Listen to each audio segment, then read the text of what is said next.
are you, Steve? Coach. Over here, I'm sorry. All right. I forgot. You're much younger than I anticipated. I thought, what year did you get out of high school? 98. 98. I was thinking, I got maybe mixed up a little bit, but regardless, outstanding credentials. Steve is involved in golf, football, and golf course management. Steve graduated from Campbell County High School. Steve is a tell-like person. He's just a special kind of guy. Tell it like it is, he says here. He says he lettered both football and golf at Campbell County. This is an odd combination of sorts because both were played in the fall. He says he wanted to be the greatest athlete in high school, as he was a backup. He wasn't, as a backup quarterback with no arm. But that being said, golf was where he stood out. Steve was part of the team national champions in Division II in 2000 while at Kentucky State University. He has participated and won many amateur golf tourneys through the years and through his career. Steve then began to work at A.J. Jolly Golf Course. He held this position for 15 years. The last 7 years serving as the assistant pro, helping run hundreds, maybe thousands of charitable golf outings.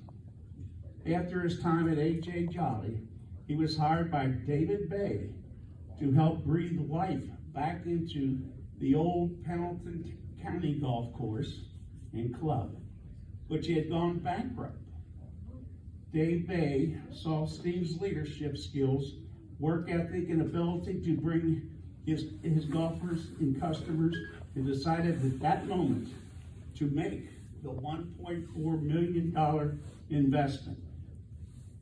He told Steve he had gone back and forth on his decision several times. He said the only reason he bought the place was Steve said, has said that on several occasions, this was like his state championship. Steve's hard work and perseverance played a huge role in rebuilding that golf course, which he has been named the Cincinnati Magazine Golf Course of the Year. Major comeback, to say the least. So again, Steve, come on up here and share some thoughts.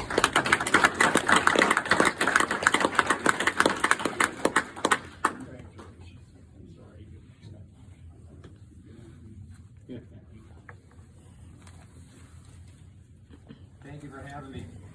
So I'm the guy that when he went to the resume, I'm sure most of you were thinking, why is this guy here? Because I know when Jack reached out to me a couple years ago and said, you know, what you've done in the golf business, Steve, you should be in there. I thought he was kidding with me, but he asked me to write a letter, so I did. And I remember kind of razzing myself in that letter. Everyone wants to compare themselves to somebody who's great. And I compare myself to Tom Brady. we both ran a 5.240. But anyways, I wouldn't be here if not for leaders in this room that wanted me here. And would like to thank Coach over there, and Jack, and Ken, and all the board members for welcoming me into this family. That's pretty cool. I'm very grateful. My mentor in the golf business deserves some credit, and that would be Terry Jolly, who was at A.J. Jolly Golf Course for many, many years. He taught me a lot about being a great professional. My wife is over there. I heard somebody mention earlier that, you know, a coach's wife, her life is never easy. She has to sacrifice at times. Well, Mr. Peru can tell you that when you're in the golf business, you work a lot of long weekend hours. And part of that sacrifice, I thank my wife, and I love her so much. My friends, can't thank them enough. It's a long list. I originally started my PGA professional career at AJ Jolly Golf Course, and things didn't go my way at that facility, and I ended up going down the road about 10 miles south to what was once Pendleton Country Club, as Coach Shields mentioned. And I didn't do it alone. I had a lot of folks join me. And I want to thank the Cole family, the Rubergs, Anthrops, Hundebers, the Millers, Kings, Himmelsbachs, and all my other golf friends. And as Coach Shields mentioned before, David Bay, for giving me that chance. This is a weird thank you, and hopefully you'll get a kick out of it. So, as Coach Shields mentioned, I played football and golf, both fall sports.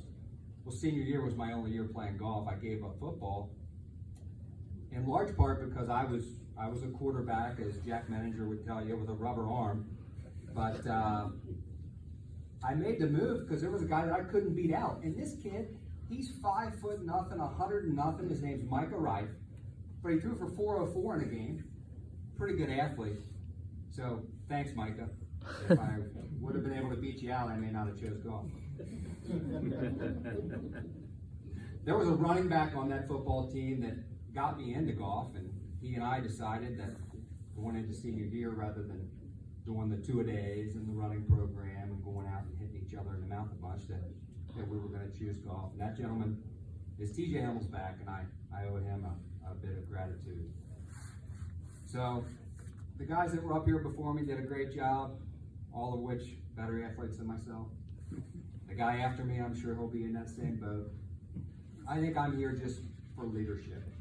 And what we were able to accomplish when I went to Pendleton Hills in 2018 at a golf course that had gone bankrupt once and was about to go bankrupt again.